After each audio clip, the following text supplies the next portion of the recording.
Hello guys, welcome to John catering. ఈరోజు ఈ ఈవెంట్లో మనం ఐటమ్స్ చూద్దాం. ఈ ఈవెంట్ వచ్చేసి టోటల్గా 350 మెంబర్స్కి అయితే మనం నాన్ వెజ్ క్యాటరింగ్ అయితే చేయడం జరిగింది.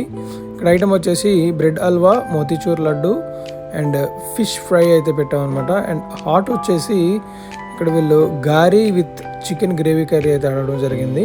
ఇక్కడ ఈ ఈవెంట్లో వచ్చేసి మనం టోటల్గా ట్రెడిషనల్గా కుక్ చేసాం అనమాట ఐటమ్స్ అని. వీళ్ళు వచ్చేసి ముస్లిం స్టైల్ దమ్ బిర్యానీ అయితే అడిగారు మనల్ని క్లయింట్. మనం 2 pieces ఆఫ్ మటన్ అండ్ పుష్కా రైస్ అయితే ఒక బౌల్లో వేసి అన్నీ ఒక బౌల్లో వేసుకున్న తర్వాత మనం సర్వ్ చేయడం అయితే జరుగుతుంది. మళ్ళీ మన గెస్ట్ మనం అడిగినప్పుడు వాళ్ళకి పుష్కా రైస్ అండ్ ఒక పీస్ అయితే ప్రొవైడ్ చేస్తామండి. చూస్తున్నారు కదండి ఫుడ్ అయితే ఎలా ఎంజాయ్ చేస్తున్నారు. వాళ్ళైతే మటన్ దమ్ బిర్యానీ అయితే ఎక్సలెంట్గా ఉందని అయితే మనకు రివ్యూ ఇవ్వడం జరుగుతుంది. మరి మీ ఫంక్షన్స్ అండ్ పార్టీస్కి మాకు క్యాటరింగ్ ఇవ్వాలనుకుంటే స్క్రీన్ మీద ఉన్న నెంబర్కి కాంటాక్ట్ చేయండి. మరొక వీడియోతో మళ్ళీ కలుసుకుందాం. అంతవరకు స్టే ట్యూన్ జాన్ క్యాటరింగ్. ఇలాంటి వీడియోస్ మీకు మరెన్నో కావాలనుకుంటే జాన్ క్యాటరింగ్ విజయవాడ యూట్యూబ్ ఛానల్ని సబ్స్క్రైబ్ చేయండి.